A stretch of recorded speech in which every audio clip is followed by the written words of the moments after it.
पिछले वीडियो में हमने बताया था कि फोर्स किस तरह से ऑब्जेक्ट्स को अफेक्ट कर सकती है। ये उनकी स्टेट ऑफ मोशन को बदल सकती है। अगर ऑब्जेक्ट रेस्ट में है तो फोर्स उसे मूव कर सकती है, और अगर ऑब्जेक्ट पहले से ही मोशन में है तो फोर्स अप्लाई करके उनकी गति को बढ़ा या घटा सकती है। ये किसी ऑब्जेक्ट की दिशा को भी बदल सकती है। इनके अलावा एक और चीज है जो फोर्स कर सकती है।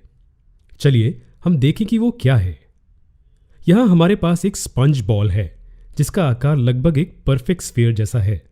अब इसे अपने हाथ में पकड़ें और प्रेस करें। क्या ये अब भी एक स्फीयर है? वास्तव में नहीं। हम देखते हैं कि इसने अपनी स्फेरिकल आकार खो दी है और अब ये एक अजीब दिखने वाली आकार में है।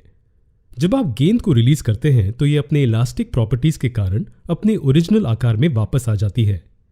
इसलिए जब आपने इस गेंद को प्रेस किया तो आपने इस पर फोर्स अप्लाई की और फोर्स के कारण गेंद के शेप में टेम्पररी बदलाव आया।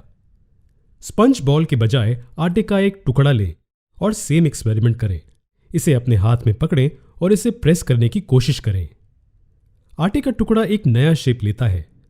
हालांकि यहां जब आप आटा रिलीज करते हैं तो ये अपने ओरिजिनल शेप में फिर से नहीं लौटता। इसे रिलीज करने के बाद भी ये डिफॉर्म्ड ही रहता है। तो यहां हम कह सकते हैं कि फोर्स ने आटे के शेप में एक परमानेंट चेंज लाया है। इस आटे को उसके ओरिजिनल शेप में रिस्टोर करने के लिए हमें उस पर एक एक्सटर्नल फोर्स अप्लाई करने की जरूरत होगी।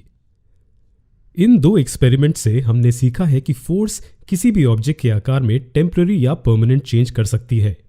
वास्तव में अगर किसी ऑब्जेक्ट के आकार में बदलाव होता है तो इसका मतलब है कि कोई फोर्स उस पर काम कर रही है। एक ऑब्जेक्ट अपने आप ही अपना आकार नहीं बदल सकता है। ऐसा करने के लिए फोर्स की जरूरत होती है।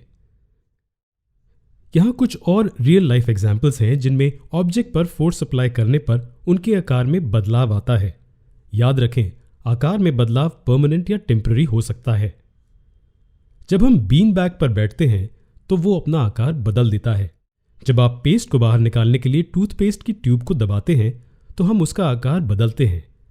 जब आप रबर बैंड को अपनी उंगलियों से खींचते हैं तो आप टेम्पररी रूप से इसका आकार बदल देते हैं।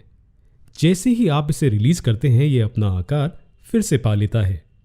क्या ये ऑब्जेक्ट जो अपनी असली आकार को फिर से पा लेते हैं उनका कोई स्पेशल नाम है? जी हाँ, वो मटेरियल जो फोर्स को हटाए जाने पर अपने आकार को पा लेते हैं उन्हें इलास्टिक मटेरियल कहा जाता है। यहाँ रबर बैंड और स्पंज बॉल इलास्टिक मटेरियल के एग्जाम्पल हैं। चलिए फिर से बात करते हैं फोर्स के इफेक्ट्स के बारे में। हम इस लिस्ट में क्या ऐड कर सकते हैं? जी हाँ, फोर्स किसी भी ऑब्जेक्ट के आकार को बदल सकती है।